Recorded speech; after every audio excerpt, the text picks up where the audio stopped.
Buenas tardes con todos y todas. Yo soy María Dolores Miño, soy directora ejecutiva del Observatorio de Derechos y Justicia y estoy muy contenta de moderar la tarde de hoy uno de los foros dentro del cuarto ciclo de conferencias que entre varias colegas de la región que trabajamos en el tema de justicia, acceso e independencia judicial hemos venido organizando a propósito de ciertas cuestiones que han surgido en el ámbito de la administración de justicia en el contexto de la emergencia por COVID-19. Esta es una iniciativa que ha sido impulsada por varias organizaciones, entre ellas la Comisión Internacional de Juristas, IDL de Perú, la Fundación para el Debido Proceso Legal, la Fundación Construir de Bolivia, Tribuna Constitucional, Fundación para la Justicia y el Estado Democrático del Derecho, FUSADES y el Observatorio de Derechos y Justicia. La tarde de hoy hemos pensado conveniente hablar con tres panelistas sobre procesos de reforma a la justicia en el contexto del coronavirus. Les voy a ir presentando más adelante a nuestros panelistas y la idea de hoy es precisamente que tengamos una discusión sobre cómo estos procesos de reforma que se están llevando en algunos países en este contexto son adecuados o no para el fortalecimiento democrático y sobre todo para que las cortes cumplan con su rol de garantes del Estado de Derecho y los derechos humanos en la región. Les voy a explicar, cada uno de nuestros panelistas va a tener su exposición y cuando termine vamos a hacer una segunda ronda donde cada una de ellas va a poder hacer comentarios finales o de cierre y abriremos también al final un espacio para las preguntas que ustedes desde el público puedan tener y que pueden hacerlas o irlas haciendo en el chat del evento. Sin más entonces, agradecerles por su presencia. Y voy a dar paso ya a nuestra primera panelista. Tengo el gusto de presentarles el día de hoy a la doctora Claudia Escobar, quien es ex magistrada de la Corte de Apelaciones de Guatemala y que en junio de 2017 recibió el Democracy Award por su compromiso con la lucha contra la corrupción y la impunidad. Claudia es doctora en Derecho por la Universidad Autónoma de Barcelona y obtuvo un título en la Universidad Francisco Marroquín de Guatemala y desde el año 2017 está afiliada a la Universidad de Georgetown. Claudia, muchísimas gracias, bienvenida y estamos atentas a tu exposición.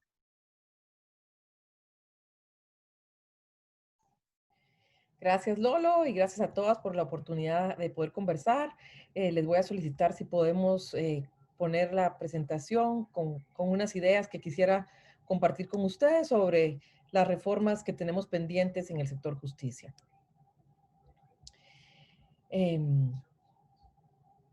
Bueno, tenemos en Guatemala varios años de estar tratando de hacer una reforma judicial. Esto es un tema pendiente que viene de los acuerdos de paz. Quisiera hacer referencia que Guatemala es un país que sufrió de un conflicto armado por más de 36 años.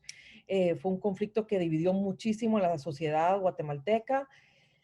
De este conflicto surgieron pues varias violaciones a los derechos humanos, pero sobre todo una desaparición y la muerte de más de 200,000 guatemaltecos. Entonces, en 1996, si podemos pasar a la filmina siguiente, se firman los acuerdos de paz y se llegan a ciertos acuerdos entre los distintos sectores de la sociedad.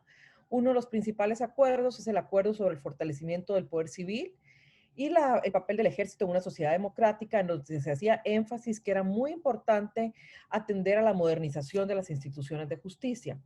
Otra característica que surge de los acuerdos de paz es que hay un acompañamiento permanente de Naciones Unidas, primero con MINUGUA, que fue la misión que se estableció para verificar el acompañamiento de los acuerdos de paz, luego la Comisión del Esclarecimiento Histórico, la Oficina del Alto Comisionado de los Derechos Humanos y por último, pues la configuración de la Comisión Internacional contra la Impunidad, CICIG, que también acompaña en ese fortalecimiento a las instituciones de justicia. Sin embargo, los acuerdos de paz nunca se llegaron a implementar por completo. Y esto genera también que ha habido un fracaso en todo lo que es la modernización del sector justicia. Vamos a pasar a la presentación siguiente, en donde se habla pues que la ley del servicio civil que fue promulgada en el año de 1999 reconoce esas debilidades que tiene el Estado y admite que es necesaria y urgente una reforma de todas las instituciones de justicia, porque si no tenemos justicia, pues obviamente no hay, no hay paz en nuestro país, no hay posibilidades de desarrollo, de libertad. Vemos pues todas los derechos fundamentales de los ciudadanos en entredicho sin esa posibilidad de reforma. Entonces, en Guatemala, el primer intento que se hace de reforma a partir de los acuerdos de paz, vemos en la presentación siguiente, eh, fue promovido pues a raíz de estos acuerdos y llegó incluso a ser aprobado en el Congreso, pero luego en una consulta popular de 1999 se rechaza. Y esto pues fue una pérdida de una oportunidad para poder hacer ese cambio. Luego, en el año 2009 surge un grupo de ciudadanos, principalmente del sector empresarial y de grupos bastante conservadores que presentan una propuesta de reforma, se constituyen el Grupo Pro Reforma, pero esta propuesta recibe un dictamen desfavorable en el Congreso y es rechazada, pues tampoco se le da la oportunidad de discutir esa reforma ampliamente. Luego, en el año 2012, las universidades Rafael Landívar, la Universidad San Carlos de Guatemala y una organización que trabaja temas de justicia presentan una propuesta a la Comisión de Asuntos Constitucionales. Esta propuesta, la verdad es que recibe un aval favorable en el Pleno del Congreso, pero luego se suspende la discusión porque el presidente Otto Pérez Molina presenta otra iniciativa de reforma constitucional. Entonces entran en pugna estas dos propuestas de reformas y finalmente no avanzan en el Congreso y el pueblo de Guatemala pues se queda de nuevo esperando esa reforma sustancial del sector justicia. Luego, a raíz de los problemas evidentes que ha generado la impunidad en el país, en el año 2016, con un nuevo gobierno de Jimmy Morales, que empieza pues reconociendo las debilidades que hay en el sector justicia, se ponen de acuerdo con los tres poderes del Estado y se promueve una nueva reforma constitucional en donde se conforma una mesa técnica donde está integrado por el Procurador de los Derechos Humanos, el Ministerio Público y la Comisión Internacional contra la Impunidad, la CICIG, que acompañan estas discusiones. Se generan unas mesas de diálogo en las distintas regiones del país y creo que es el esfuerzo tal vez más valioso de propuesta de reforma porque se trató de escuchar a la población, a los distintos sectores durante 6 meses. Se llevaron a cabo mesas de diálogo semanalmente donde fueron analizando la propuesta que se había originado y sale luego pues ya un consenso de cuál es la reforma que se tiene que hacer. Sin embargo, esta reforma tampoco prosperó en el Congreso, en las distintas discusiones que hubo en el Pleno del Congreso se fueron haciendo cambios a la propuesta original y finalmente pues la presión de los grupos que pretenden defender el status quo impidió que esa propuesta fuera exitosa. Actualmente estamos en una crisis institucional en donde grupos de personas inescrupulosas están tratando de que se destituya a los magistrados de la Corte de Constitucionalidad. Hay prácticamente un enfrentamiento muy serio entre la Corte de Constitucionalidad y la Corte Suprema de Justicia por el tema de los nombramientos a las altas cortes. Y en este contexto, surge una nueva propuesta de reforma constitucional que es promovida por el presidente actual, el presidente Yamatei. Sin embargo, esta propuesta no ha sido socializada ampliamente con la sociedad, primero porque estamos en medio de una crisis, de una pandemia, y luego porque no se han dado las condiciones para que esta propuesta sea discutida.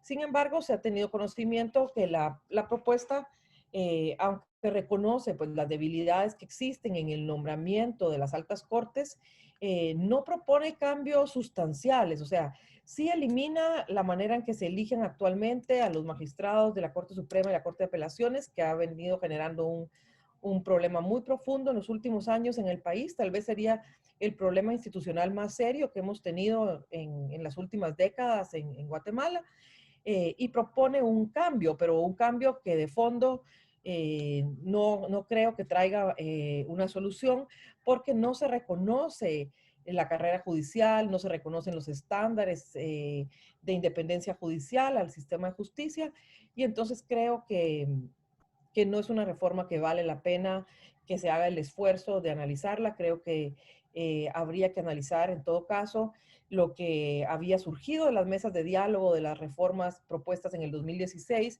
y también la reforma propuesta por las universidades y el Centro de Análisis Así Es.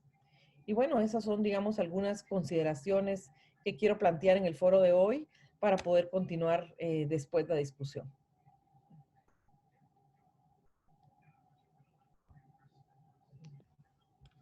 Muchísimas gracias, Claudia. Muy interesante. En realidad, en la siguiente ronda, si quieres, podemos elaborar un poquito más sobre esto. Ahora tengo el gusto de darle la bienvenida desde Perú a la abogada Cruz Silva. Ella es especialista en cuestiones relacionadas a combate de la corrupción en el ámbito del sistema de justicia en ese país y hoy por hoy trabaja en el Instituto de Defensa Legal con estrategias de litigio estratégico en el ámbito de la corrupción. Cruz, muchísimas gracias por acompañarnos esta tarde. Bienvenida. Muchas gracias, María Dolores.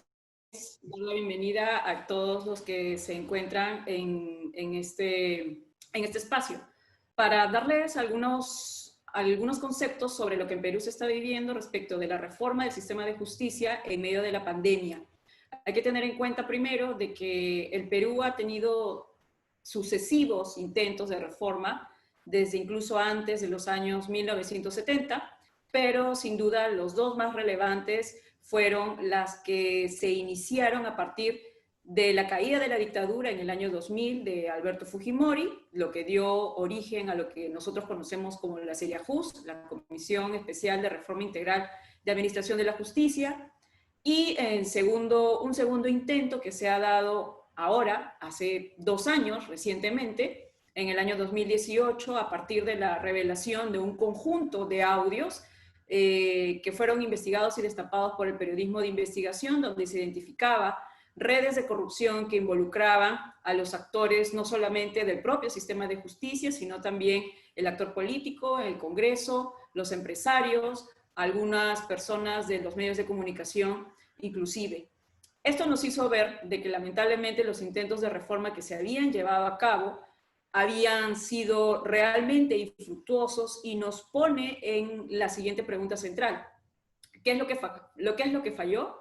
Y también cómo es que tenemos que generar procesos sociales y políticos para poder promover realmente la reforma del sistema de justicia.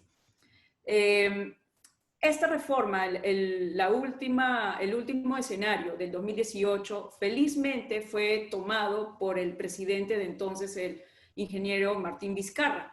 Hay que tener en cuenta de que él no fue el presidente originalmente elegido, el original fue Pedro Pablo Kuczynski, que al igual que otros exgobernantes a partir del año 2000, se encuentran actualmente sometidos a diversos casos relacionados con la corrupción. Entonces esto es un indicio de lo que justamente estábamos tratando de revertir a través de los planes de reforma, pero que en la realidad no existía una verdadera voluntad política para ello. Pero estando el ingeniero Martín Vizcarra en la presidencia, a raíz de que Pedro Pablo Kuczynski fue removido por justamente también otro caso de corrupción, es que él se hace políticamente de este baluarte, de esta lucha, y comienza a emitir algunas propuestas de reforma que, si bien es cierto, el Congreso posteriormente ajustó y redujo en su eficacia, terminaron siendo las que tenemos actualmente. Ya posteriormente hablaremos sobre qué tan eficaces son y cuáles son, pero lo cierto es que políticamente la reforma del sistema de justicia, si bien es cierto, comenzó con un interesante impulso en el 2018, actualmente se encuentra paralizada y con grave riesgo de que se cierre esta oportunidad histórica. ¿Y a qué nos referimos? Nos referimos concretamente en que en el Congreso no existe una bancada política partidaria que sostenga al presidente de la República, que hace 2 años presentó una voluntad de reforma del sistema de justicia.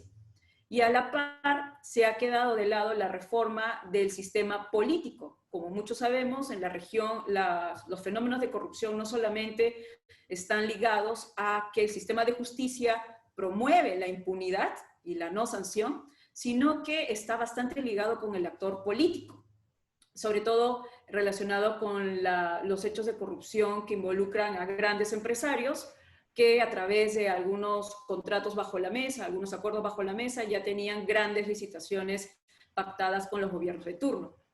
Esta reforma, la reforma que iba a promover en las elecciones políticas que esto no vuelva a suceder, ha quedado también de lado. Entonces, políticamente el escenario es bastante complejo y actualmente las esperanzas del país está en una nueva institución que surgió de la crisis del año 2018, que es la Junta Nacional de Justicia, que justamente fue parte de las reformas presentadas por el Poder Ejecutivo en ese año, pero lamentablemente al día de hoy no ha desde febrero de este año respondido con la urgencia que la opinión pública estaba esperando. ¿Y esto a qué nos referimos? La Junta Nacional de Justicia comenzó abriendo procesos de investigación inmediato a investigaciones preliminares justamente a entre 6 y 7 magistrados supremos que estaban involucrados en esta gran red de corrupción y que, dicho sea de paso, entre sus actos estaba involucrando la impunidad de grandes casos, como por ejemplo los procesos por lavado de activos, en donde está involucrada la lideresa de Fuerza Popular, Keiko Fujimori. Si bien es cierto, se comenzaron estas investigaciones en febrero del 2000, la pandemia, que también ha resultado un escenario que ha paralizado todo este proceso de reforma, motivó que se congelaran los plazos procesales y que, dicho sea de paso, se abriera la puerta a quienes estaban detenidos por estos procesos de corrupción. Lo que ha significado, de acuerdo a fiscales, hombres y mujeres que están involucrados en estas investigaciones, un franco retroceso, al no entenderse de que un cambio de prisión preventiva, detención domiciliaria, sobre todo relacionado a casos de gran corrupción, de los famosos cuellos blancos, no necesariamente, mejor dicho, la libertad es muy importante para poder seguir obstaculizando e incluso posiblemente destruir material probatorio en estos procesos. Políticamente, en ese sentido, es una gran batalla, más aún en temas de pandemia, y esto sí quisiera puntualizar.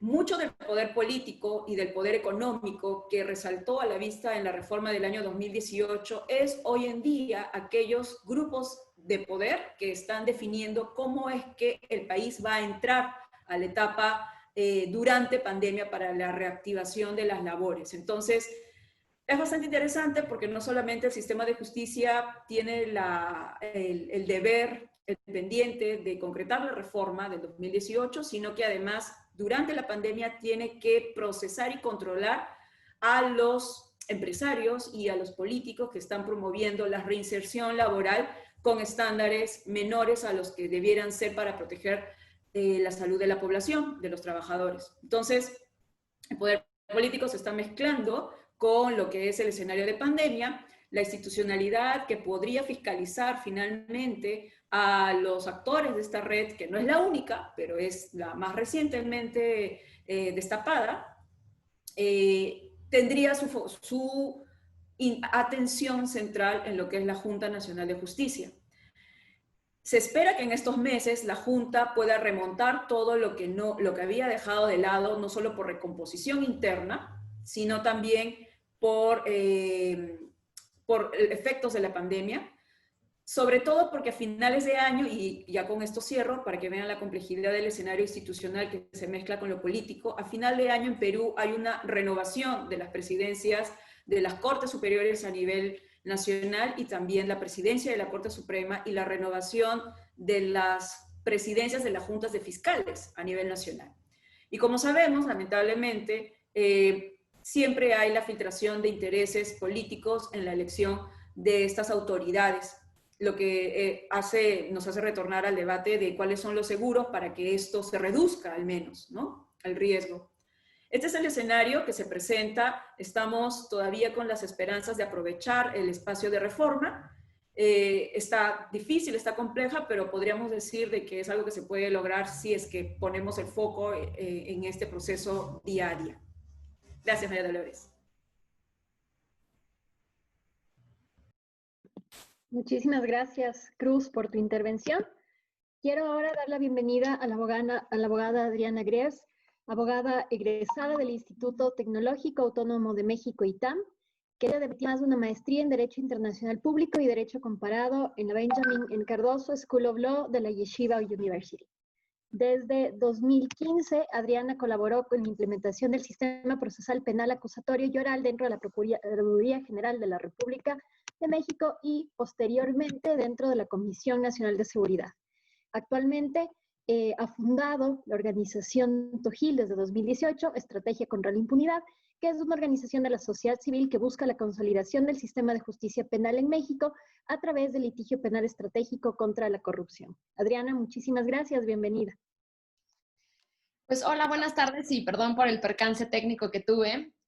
Un saludo a todos desde la región que nos esté viendo y un agradecimiento especial a DPLF por la invitación de hablar de este tema tan importante como lo es los procesos de reforma judicial que quedaron pendientes previos a la pandemia que estamos viviendo en estos días. Para hablar de este tema que está pendiente y que no solamente está pendiente en México, sino que es preocupante, y considerando que muchas de las personas que nos están viendo y escuchando el día de hoy no están familiarizados por completo con el contexto mexicano, haré una breve síntesis del escenario actual mexicano y cómo se ha desarrollado el el sistema de justicia y el sistema judicial en México. Es decir, vamos a hablar de dónde estamos parados hoy en día y por qué ha crecido esta preocupación desde los actores de México hacia una probable intervención o toma del Poder Judicial en México. Entonces, para poder hablar, me voy a apoyar un poco de una presentación que tengo por ahí. No sé si me podrían ayudar a proyectarla. Listo. En la siguiente, ya. Pues bueno, para hacer una rápida, breve síntesis, desde el año 81 hasta los 2000, México constantemente ha suscribido diversas convenciones internacionales de derechos humanos. Lo podemos ver con la firma de la Convención Americana de Derechos Humanos, el Pacto Internacional de Derechos Civiles y Políticos y demás. Pero cuando realmente hubo un parteaguas en México en el sistema de justicia fue en el año 2008, cuando se dio por primera vez una reforma en materia de justicia y seguridad pública. Este giro fue de 180 grados, fue un cambio completamente copernicano, pues pasamos de un sistema que de antes de corte, de otro tipo de corte, a un corte acusatorio y oral. Esta propia reforma constitucional del 2008 dio vida también al Sistema Nacional de Seguridad Pública que hoy tenemos vigente y asimismo se modificó el modelo de ejecución de sanciones para integrar uno de reinserción social como base de las personas privadas de la libertad.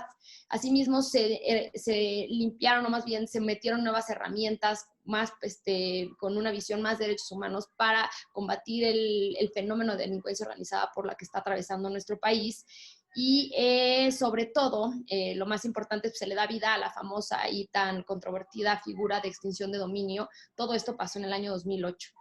En el año 2011 se dieron dos reformas muy importantes. Una al juicio de amparo que tenemos hoy en día en el sentido correcto, es decir, se amplió el manto protector que tiene este juicio de amparo para también proteger los derechos establecidos en los diversos tratados o convenciones internacionales. Asimismo, se aumentó la protección no solamente contra actos de autoridad o normas emitidas, sino también contra omisiones que pudieron haber hecho los actos de autoridad.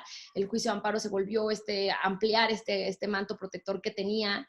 se disminuyeron o se eliminó los requisitos de procedencia y se volvieron más sencillos con el interés legítimo. Es decir, íbamos avanzando en una brecha o en el camino correcto hacia la protección de los derechos humanos. Por otro lado, a mediados de 2011 también se dio la otra reforma del 2011, que esta reforma fue en materia constitucional también, pero en materia de derechos humanos, en la cual se da un avance en la progresividad de los derechos humanos. Es decir, se reconoce el principio de progresividad de los derechos humanos y además se pone en central el principio pro persona como principal rector de las interpretaciones normativas.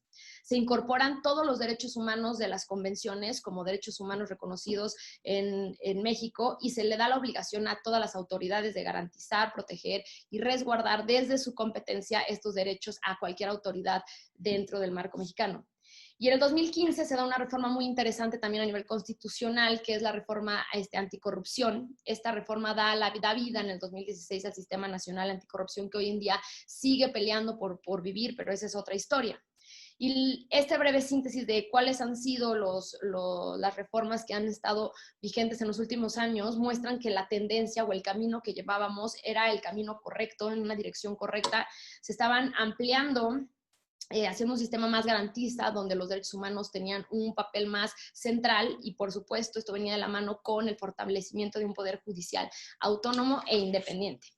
Pero los problemas llegaron en el 2018 cuando hubo el cambio en el poder político que está hoy en gobierno. A la llegada de este nuevo poder político del partido de Morena, el presidente Andrés Manuel López Obrador, se incrementó este sentimiento, una percepción de preocupación en la sociedad civil y en la ciudadanía, de que estaba habiendo un retroceso en los sistemas de justicia que tanto habíamos ganado en el 2008 y que había una invasión, por lo menos intentaba una invasión en la autonomía del Poder Judicial específicamente. ¿Por qué? ¿Por qué se está incrementando esta preocupación? Pues porque el titular ejecutivo, desde su retórica, que le encanta hablar todas las mañanas, sale a hablar 3 horas, y desde las iniciativas que han presentado desde el Congreso, todas ellas tienen una tendencia a incidir en la independencia del Poder Judicial y a desmantelar o borrar un poco la división de poderes. Y pues todos sabemos que la independencia judicial sin duda es uno de los pilares de la democracia y que pues un poder judicial sin autonomía en realidad se vuelve pues un brazo de ejecución de las políticas que se toman desde otro poder. En este caso lo que preocupa que se vuelva un brazo del ejecutivo. Y bueno, para hablar un poco más ahora sí vamos a hablar del contexto actual por la invasión en el poder en el poder judicial, si veníamos como en tan buena trayectoria. Si quieres adelantamos una de esas voy a hablar rápido de lo que ha sucedido en los últimos casi 2 años que del cambio de poder de Andrés Manuel en el poder. ¿Qué es lo que ha sucedido? Desde que entra el nuevo poder, tienen como eje central de su política la política de austeridad del servicio público. Esta política de austeridad ha hecho una fricción con el Poder Judicial, pues desde que entraron se ha sugerido a través de 2018, desde la ley de salarios máximos y otras formas o otras manifestaciones, que el Poder Judicial disminuya su salario de manera sustantiva. Incluso la presión fue tal que en el año 2019, si no me recuerdo, creo que enero, a puerta cerrada, el presidente de la Suprema Corte de Justicia Nacional en México, junto con los consejeros del Consejo de la Judicatura, deciden disminuirse ellos el sueldo en un 25% sin tocar a la estructura orgánica del Poder Judicial. Sin embargo, esa disputa sigue hoy en día y sigue una retórica de que el Poder Judicial gana mucho dinero y que lo tiene que disminuir. Segundo, hay una preocupación latente de que el presidente de la República quiere, o el poder político quiere, incidir en el control de la Suprema Corte de Justicia a través del nombramiento de ministros. Es decir, como sabemos, los ministros de la Suprema Corte de Justicia son nombrados de manera escalonada, justamente para evitar que el poder político pueda incidir. Sin embargo, a la actual gestión le tocarían 3 cambios, es decir, 3 nombramientos. Ya llevan 2 y hay uno que será en el 2021. Pero a esto hay que sumarle que hubo una renuncia bastante cuestionada y muy criticada de uno de los ministros el año pasado de Medina Mora, el cual le da otro nombramiento al presidente de otro presidente de la Suprema Corte, lo que hace que en total hasta el año 2021 tendrá 4 ministros de la Suprema Corte de Justicia que serán que habrán sido propuestos por el Ejecutivo del actual gobierno. La renuncia de Eduardo Medina Mora, del ministro Eduardo Medina Mora, fue otro de los indicios que levantó una preocupación, pues desde el Ejecutivo se hizo una amenaza de que este ministro estaba inmiscuido o había cometido hechos de corrupción, los cuales no estamos negando, y a lo mejor es un personaje que ha sido cuestionado desde un principio, y más bien la preocupación debe haber sido cómo es posible que esta persona llegó a ser ministro de la Suprema Corte, pero en lugar de utilizar los mecanismos previstos en la propia Constitución para investigar y removerlo, lo que sucedió fue una presión política en la cual se dijo, estamos investigando a esta persona, y el ministro renuncia sin llevar a cabo las formalidades que pide la Constitución. Entonces y hasta la fecha hoy en día, pues ya no sabemos nada de la investigación de corrupción por parte del ministro. Entonces, esto todo pareció que se fraguó como una amenaza en contra del ministro, y el ministro renuncia de una manera fuera del marco legal sin lograr acreditar que tenía una razón grave o un motivo grave para que le pide la Constitución para dejar el encargo. A esto se le suma que en abril de 2019 el coordinador del grupo parlamentario de Morena, del poder, el partido del presidente, presenta una iniciativa en la cual dice crear una tercera sala. La Corte de México está dividida en 2 salas, y presenta una iniciativa para crear una tercera sala, la cual estaría especializada en temas de corrupción, pero aquí lo preocupante sería que en lugar de ser 11 ministros, se subirían a 16 ministros, y además estos ministros nuevos serían designados por el Senado. Aquí la preocupación fue si no era como otra forma del gobierno tener más poder, porque pues si ya tiene 4, va a tener en el 2021 4 de los 11 ministros, ahora con el nombramiento de 5 más, para la nueva sola, pues se incrementaría de 9 ministros. Y pues constantemente el presidente en todas las apariciones públicas habla sobre la amenaza y tiene pronunciamientos para desacreditar y desaparecer organismos constitucionalmente autónomos como el INE, y más preocupante, la Comisión Nacional de Derechos Humanos, que además esta comisión hoy en día está metida también en otro lío, pues fue muy cuestionado el nombramiento de quien es hoy la titular. Y lo más preocupante de todo es que, como todos sabemos, el juicio de amparo pues es improcedente en la elección de funcionarios hechos por el Congreso Federal.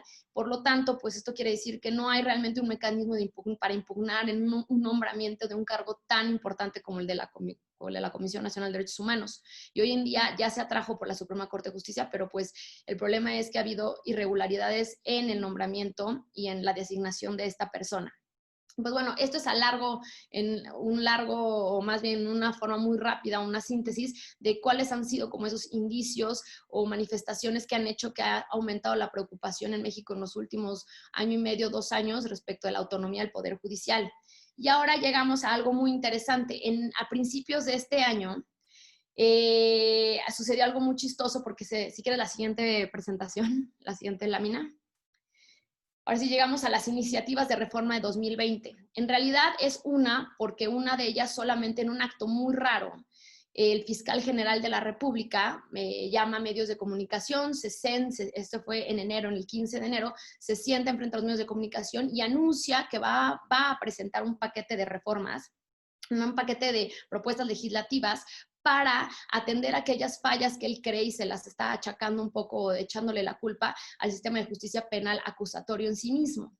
¿Qué sucedió? Lo que se ve, la lectura que se dio es que este día se iba no solamente a anunciar, sino que se iban a presentar este paquete de propuestas legislativas. Sin embargo, ¿qué sucedió? Días antes se filtraron 9 de estas anteproyectos de iniciativa de reforma, las cuales fueron completamente criticadas desde sociedad civil y desde la ciudadanía. Entonces, llegado el día, que fue el 15, ya se habían filtrado, pues el fiscal general muchas personas ya las habían leído, y lo que se leyó entre líneas es que el Poder Judicial no le pareció que hayan hecho o no estuvo de acuerdo con las modificaciones como venían planteadas, y por ende se dijo, en lugar de presentarlas, se anunció que se iban a presentar, y supuestamente se iban a presentar en febrero, a lo cual hoy en día no se ha presentado desde la Fiscalía otro paquete de reforma, aunque sabemos supuestamente que se siguen trabajando en ellas y que se están considerando las críticas que hubieron o que salieron desde sociedad civil y desde la academia y desde muchas de las trincheras. Ahora, Derivado de esto, en febrero, el presidente de la Suprema Corte, Arturo Saldívar, sale y en otro escenario público no solamente anuncia, sino presenta ahora sí una iniciativa que él dice que fue hecha por el Poder Judicial y desde el Poder Judicial. Aquí también fue muy cuestionada la forma en que la hizo, pues él no tiene las facultades, o sea, como presidente, como ministro o como presidente de la Suprema Corte para presentar iniciativas de ley. Entonces, él anuncia, dice que se hace dentro de la Suprema Corte, sin embargo, la presenta el presidente de la República.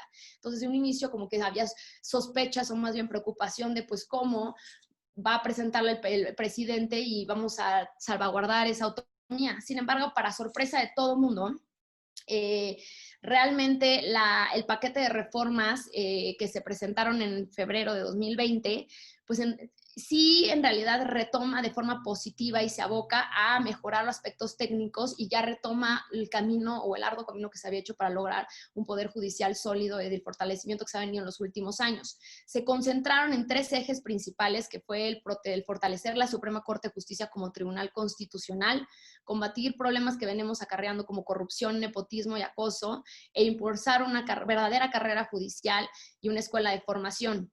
Evidentemente, esta iniciativa que ya que ya la dieron a conocer, pues tiene temas que la ciudad, tanto la academia como el poder, como las organizaciones, pues hay algunos puntos que incluso nosotros consideramos que tienen que atenderse, que no necesariamente son positivos, sino que creemos que atenta contra la autonomía, que creo que abordaré en la segunda intervención. Sin embargo, de manera genérica, pues a todo el mundo nos sorprendió ver que esta iniciativa hecha por y desde el Poder Judicial en realidad va también en el camino correcto.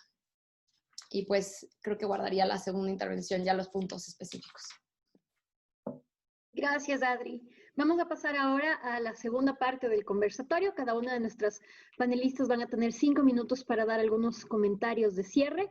Y quiero, en primer lugar, dar la palabra a Claudia Escobar para sus comentarios finales. Claudia, muchísimas gracias.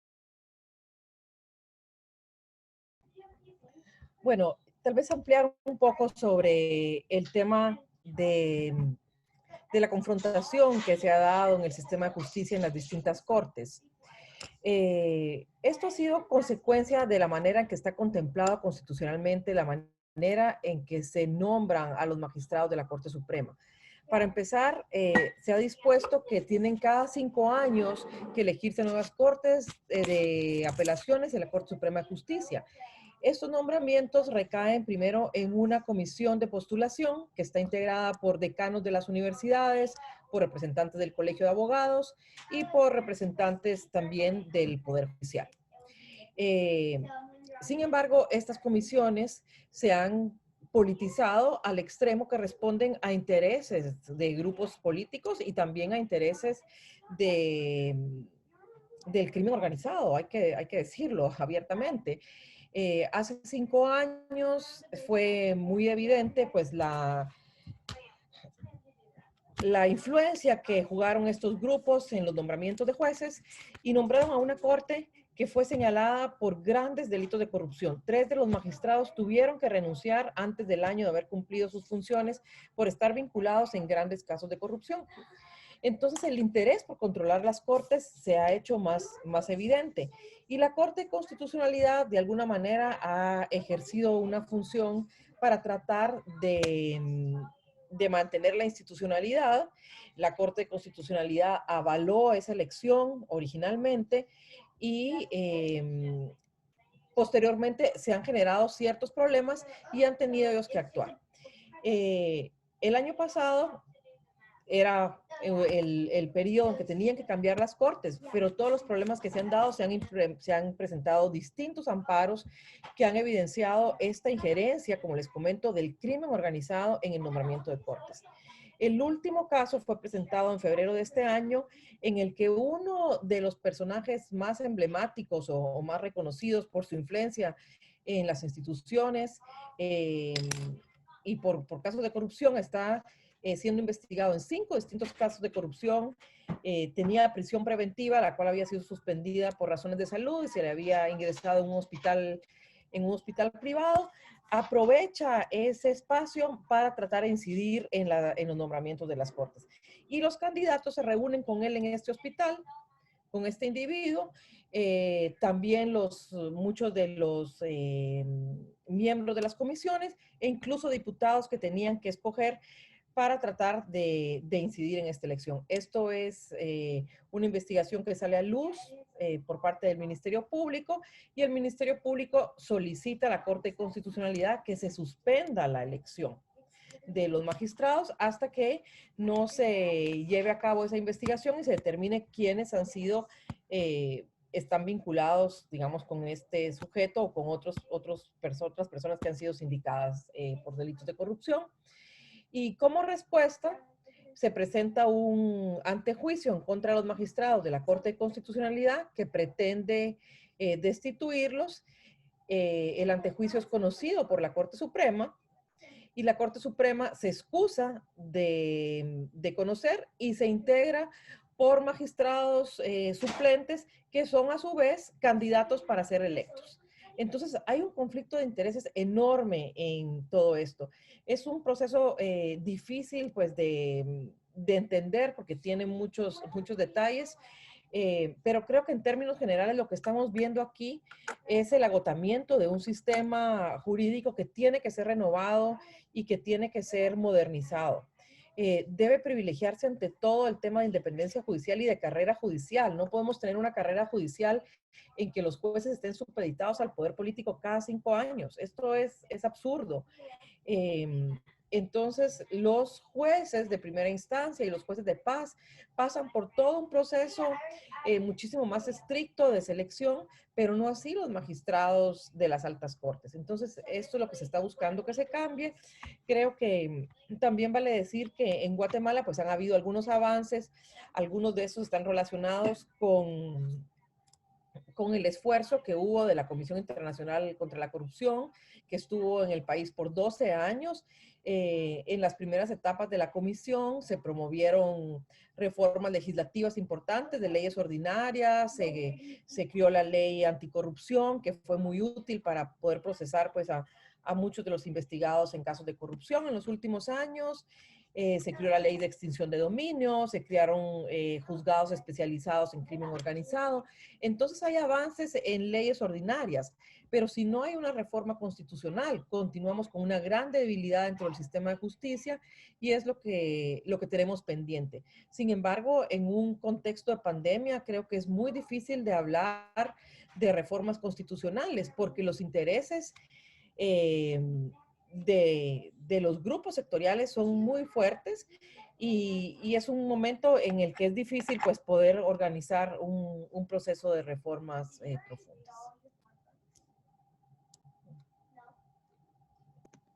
Muchísimas gracias, Clau. Cruz, tus intervenciones finales, por favor. Sí, muchas gracias, María Dolores. Yo quiero apuntar en unos 3 puntos concretos. Son los siguientes, retomando lo que señala Claudia, justamente, ¿no? La necesidad de la reforma a nivel normativo, sobre todo en la máxima jerarquía que es a nivel constitucional, teniendo en cuenta los principios y los estándares internacionales de lucha contra la corrupción. Y es interesante, digamos, poner en comparado cuáles han sido los procesos de los diversos países, porque nos podemos dar cuenta de que mientras para algunos todavía es un reto poder configurar la debida estructura normativa e institucional para hacer realidad la separación de poderes, es decir, que jueces, fiscales, juezas no estén sometidos en ninguna parte del estadio de su carrera de una forma directa o indirecta por el poder político. Cierto es de que en otros países esto ya ha sido un debate, ya ha sido superado normativamente hablando, y es interesante cómo es que el problema vuelve a ser lo relacionado con cómo controlar las redes de poder, tanto formales como, entre comillas, informales, públicas y privadas. Nosotros aquí, por ejemplo, tenemos la Junta Nacional de Justicia, que es elegida por representantes de organismos de sistemas de justicia. Todos son abogados. Y tiene cada proceso de selección, de evaluación y ratificación y disciplinario su propio reglamento. Pero no obstante esto, todavía está el reto de lo siguiente: cómo garantizar de que quienes ingresan a esos cargos no tienen, o mejor dicho, dan a la sociedad civil la garantía de la apariencia de independencia e imparcialidad. hay algunos criterios que se dan por descartados supuestamente porque vulnerarían derechos fundamentales como la presunción de inocencia, que es un criterio relacionado con lo penal. Y, por ejemplo, indican de no, por ejemplo, hoy un abogado de alguna persona que haya sido sancionada por narcotráfico podría, bajo esta interpretación, postular al día siguiente para algunos de los máximos altos cargos de justicia. Entonces, es interesante poder armar los criterios para poder acceder a estos espacios de gobierno de la judicatura y de la fiscalía, pero además está la comprensión de que la evaluación de magistrados y el proceso de selección de magistrados pueda tener en cuenta las dinámicas de las redes de poder, ¿no? Y eso lamentablemente la normatividad todavía no lo ha hecho propio. Eso en principio quisiera anotar porque sigue siendo un reto al día de hoy, sobre todo para Perú también. Y lo siguiente es subrayar la importancia que tiene crear los espacios de fiscalización más allá de la accountability, digamos, político en su momento que haga por parte del Congreso, cuando lo haya, o el propio sistema disciplinario. Porque hemos estado en las situaciones donde ninguno de estos espacios han funcionado por la interferencia de redes y parece que estamos en un callejón sin salida. En el Perú se ensayó la forma de la sanción ética por parte del Colegio de Abogados de Lima a un fiscal supremo por justamente haber mentido y supuestamente señalar de que los abogados podíamos mentir. Y por eso se le abre un proceso de sanción ética que podría terminar en el retiro de su colegiatura, lo que inmediatamente significaría que salga. Pero es importante recrear espacios de nueva contabilidad y fiscalización más allá de los espacios regulares. Y lo tercero, dar un verdadero peso y e impacto jurídico a lo que puede hacer la participación ciudadana, las organizaciones de sociedad civil. Muchas veces no se nos permite o se nos cuestiona la legitimidad para promover algunas de esas acciones para luchar contra la corrupción y la corrupción judicial, pero otras veces también nuestras propuestas son descartadas sin ninguna debida motivación de por qué. Entonces, esos seguros jurídicos deberían existir también para que la participación ciudadana sea realmente efectiva. Muchísimas gracias, Cruz. Adri, 5 minutos para tus comentarios de cierre, por favor. Pues yo voy a retomar lo que ya mencionaron tanto Cruz como Claudia. Creo que el gran reto de México hoy en día no está en un tema normativo, y creo que desde Tojil y desde nuestra plataforma siempre lo hemos dicho. Creo que el gran reto está en aplicar la normatividad que ya tenemos. O sea, creo yo que constitucionalmente el andamiaje que ya tenemos ya debería de funcionar, y el problema no está en un tema ni estar desgastándonos en un poder legislativo y en una lucha intentar políticamente volver a reinventar el hilo, sino más bien hay que dejar que permee y que llegue esos cambios hasta el operador. Yo mencioné en la intervención anterior que en el 2008 el cambio que sufrió la justicia mexicana fue de 180 grados y me quedé corta. En realidad fue completamente un cambio radical de cómo veníamos investigando los delitos y cómo veníamos sancionando y cómo se venía impartiendo justicia.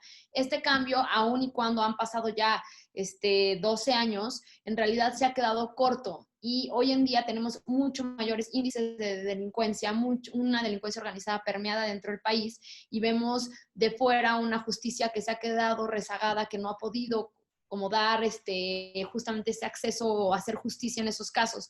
La verdad y lamentablemente la retórica desde el poder ejecutivo ha sido echarle la culpa al sistema acusatorio. Hoy en día se oye algo tan absurdo como decir que estamos velando más por el derecho de los criminales, del derecho de los delincuentes, que en realidad estar protegiendo al inocente. Y pues creo que es muy preocupante la iniciativa o el anuncio de iniciativa que se hizo desde la Fiscalía, pues pone en jaque un esfuerzo no solamente humano, sino también de recursos que se ha metido en los últimos 12 años, y capacitar personas y cambiar hasta la mentalidad de las personas de cómo se debe hacer justicia. Y si realmente se presentaran esas iniciativas, el retroceso sería la perdición. Tendremos que volver a empezar de nuevo y tendremos que empezar a volver a pelear con aspectos como el arraigo para todos los delitos, quitar jueces de control que hoy en día son los que garantizan imparcialidad y pues demás. O sea, en realidad a mí no me preocupa mucho el intentar o esta idea de la Fiscalía y del Ejecutivo que traen de que el problema de impunidad que tiene México se deriva de un sistema, una entelequia, en vez de concentrarse en que en realidad los problemas son más operativos, como es la corrupción, como es el nepotismo y como sí son problemas más estructurales de índole humano, creo yo, de operación que se tiene que invertir. Y por último, creo yo que la autonomía del Poder Judicial es crucial. No podemos, creo yo que sí deben de postularse como los defensores justamente estos avances que conté y que relaté en la primera intervención que había traído México, y que algo contrario sería un despropósito atentar contra lo mejora que se ha hecho en el Poder Judicial. Si algo rescatable teníamos hasta hace poco o tenemos hoy en día es el Poder Judicial, y creo yo que se debe de seguir en esa tónica de seguir fortaleciendo su autonomía. Muchísimas gracias, Adri. Voy a pasar ahora a leerles algunas preguntas. Esta es una pregunta para todas las panelistas. Pregunta Lilian Arrieta que en Centroamérica, por lo menos El Salvador y Guatemala, vemos que ciertas reformas al sistema de justicia tienden a querer debilitar la independencia de las altas cortes en lugar de fortalecerlas. ¿Creen ustedes que esto es igual para sus países? ¿Cuál es la impresión que ustedes tienen de los procesos que se están impulsando en cada uno de los estados donde viven ustedes? Tal vez podríamos empezar con Claudia y luego Cruz y luego Adri.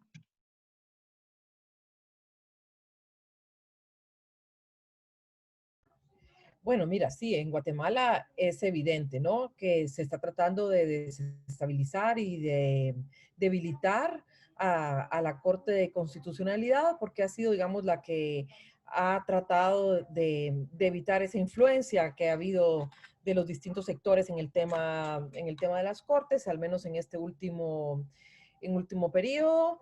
El Congreso, pues, no ha actuado correctamente, está jugando un papel lamentable que a través de la Junta Directiva inmediatamente instauró la comisión para investigar a los magistrados y poderles quitar la inmunidad de la cual gozan y de esa forma poderlos destituir. Entonces estamos actualmente en una severa crisis institucional donde se está cuestionando la credibilidad del sistema de justicia, y esto pues ha sido debido a la influencia directa que hemos tenido. Centroamérica, recordemos, son países pequeños, pero que tienen una importancia geográfica por la posición en la que están. Y existen estudios e información, incluso del Departamento de Estado de Estados Unidos, donde se determina que el 80% de la droga pasa por Centroamérica. Y esto tiene un efecto en las instituciones, porque son recursos ilimitados.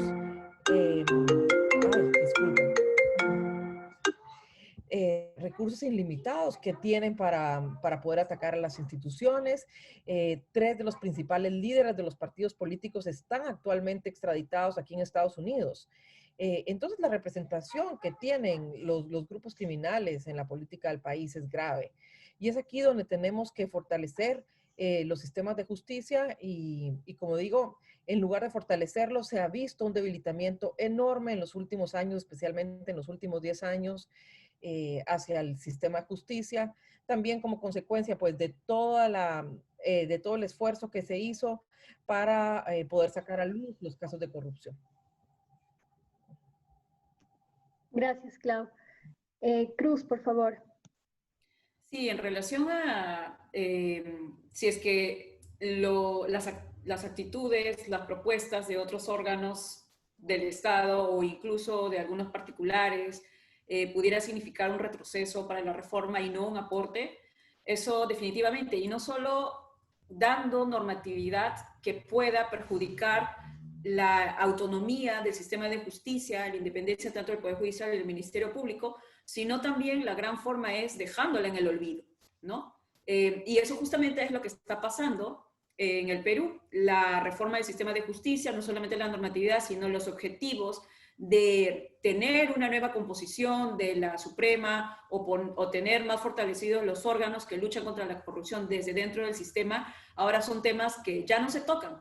Y por el contrario, sumado a este olvido, entre comillas, en la agenda pública por parte de los actores, está también la contraofensiva en los propios espacios de fiscalización de quienes ahora son investigados y que pretenden convertir a sus investigadores en las personas del centro de investigaciones, ¿no? Eso es lo que está pasando, por ejemplo, actualmente con una denuncia constitucional que fiscales supremos investigados por el caso de los cuellos blancos o de los CNM Audios han presentado en contra del fiscal supremo que los viene investigando y que es su par.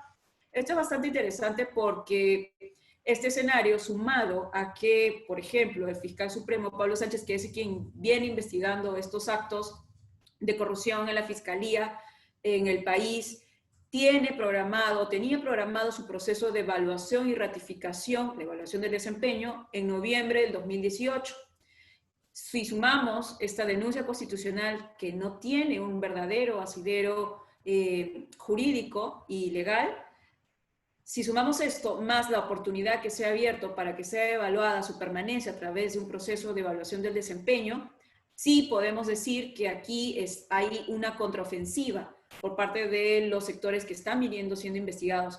Y otra forma de no aportar a la reforma está relacionado con el apoyo que ciertos políticos o ciertos liderazgos políticos tienen en la ciudadanía, pero a la vez proponen algunas propuestas concretas que son un retroceso para reformas. Por ejemplo, actualmente el congresista Daniel Urresti, que dicho sea de paso, es investigado por el asesinato de un periodista, ha propuesto de que algunas facultades que viene realizando la Fiscalía pasen a la policía.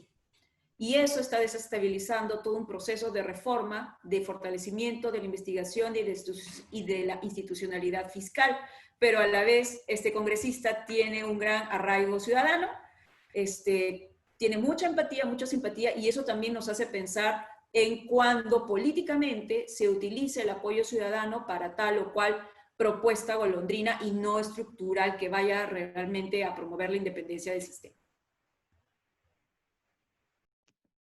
Muchísimas gracias, Cruz. Adri. Sí, por supuesto que en México existen reformas que tienen como la intención de desmantelar o terminar con la independencia del Poder Judicial. Uno de los ejemplos es el que estaba mencionando desde la Fiscalía, que busca revertir los avances que se han hecho en la justicia penal. Habla justamente de la creación, en aras de atender la problemática de corrupción, habla de la creación de jueces y magistrados especializados en responsabilidad penal, es decir, serían los que investigaron o los que juzgarían a los jueces y magistrados de estructura interna en caso de hechos de corrupción. Sin embargo, se menciona que estos jueces y magistrados especializados en corrupción serían nombrados por el Senado. Entonces sería una forma desde otro poder tratar de controlar las actuaciones del Poder Judicial. Asimismo, dentro de los puntos que les mencionaba de la iniciativa que recientemente presentó el presidente de la Suprema Corte de Justicia, vemos pues 3 puntos muy preocupantes. Uno de ellos es justamente que al Consejo de la Judicatura Federal, que es como este órgano que administrativamente regula todo el Poder Judicial, se le da una atribución especial para nombrar jueces a modo en casos que haya violaciones graves a derechos humanos y que tengan impacto social relevante. Esto, evidentemente, atenta contra la imparcialidad y la independencia del Poder Judicial, y pues el problema aquí es que no hay como se señala un mecanismo de designación de estos jueces y se salta justamente la designación que se hace por turno y competencia. Esto evidentemente es algo muy preocupante. Asimismo, que otra cosa que preocupa es que se limita justamente el amparo directo en revisión que conoce la Suprema Corte, aunque sabemos que hoy en día hay una política generalizada institucional de negativa, es decir, de que todo lo desechan. Se está cambiando y poniendo a nivel legal la palabra de interés excepcional, lo que quiere decir es que se está cerrando para conocer de este tipo de recursos. Y pues todo esto va a hacer que haya un debilitamiento pues, del Poder Judicial, pues no se va a estar pronunciando en los casos importantes, y con esto también, en el último punto, prometo, es que se acota la controversia constitucional. Esto es importante porque hoy en día la Suprema Corte vela justamente por la independencia de los municipios, y esto atentaría justo con la división de poderes, es decir, ya no tendrían un guardián que viera esta situación. Muchísimas gracias, Adri. Tenemos algunas preguntas pero por efectos del tiempo me voy a quedar con la última para todas ustedes. Es verdad que los procesos de reforma del sistema judicial generalmente se presentan como una iniciativa de cara a fortalecer la democracia, de cara a darle al Poder Judicial más herramientas para realizar su trabajo, pero a veces no es así. Mi pregunta ahora es, o la pregunta que tenemos aquí es, ¿cuáles son los riesgos que cada una de ustedes advierte en sus países de cara a realizar esta reforma? ¿Cuáles serían los principales riesgos que existen para la democracia o para la misma situación de independencia judicial? Adri, si quieres, empecemos contigo.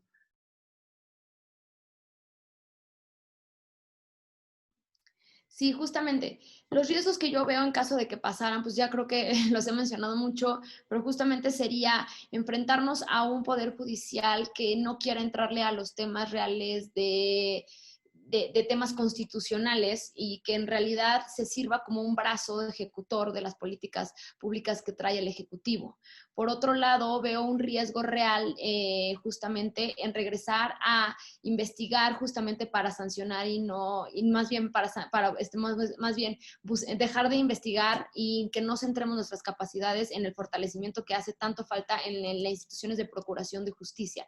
Es decir, como que no se ha entendido que está rota la justicia, de la impartición de justicia, justamente porque el engranaje de investigación y de procuración no ha logrado dar como su máximo paso. Y el debilitamiento del Poder Judicial en lugar de acrecentaría la brecha. Entonces yo veo esos dos grandes riesgos.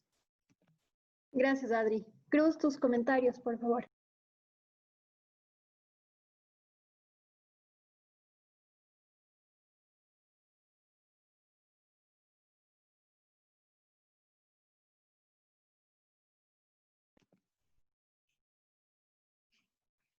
Creo que se nos fue Cruz. Clau, tal vez quieres seguir tú con tus comentarios hasta que vuelva Cruz. Claro, con gusto. Mira, yo creo que uno de los riesgos es precisamente esa influencia de los sectores que están afectando nuestras sociedades y que buscan sus intereses particulares. Entonces, pienso que tenemos que estar muy atentos a cuáles son las propuestas que se presentan para que no se debiliten más las instituciones. Tiene que haber una reforma, pero esa reforma debe de ir encaminada al fortalecimiento de instituciones que puedan actuar con imparcialidad y con objetividad. Para esto, pues, hace falta un análisis profundo de todo el proceso que conlleva la administración pública, pero también de cómo vamos a fomentar la ética en esos funcionarios judiciales y tenemos que revisar desde los procesos de selección, los procesos de capacitación, los procesos de supervisión y las formas en que se están sancionando, porque creo que para empezar tenemos que hacer un proceso de depuración de nuestras instituciones y poder eliminar a las personas que están actuando indebidamente y que están facilitando ese conflicto de intereses dentro de las instituciones. Y creo que ese es un gran reto que tenemos los países para poder fortalecer y el riesgo que existe que ocurra lo contrario, ¿no? Así que ese sería. Muchísimas gracias, Claudia. Cruz, por favor.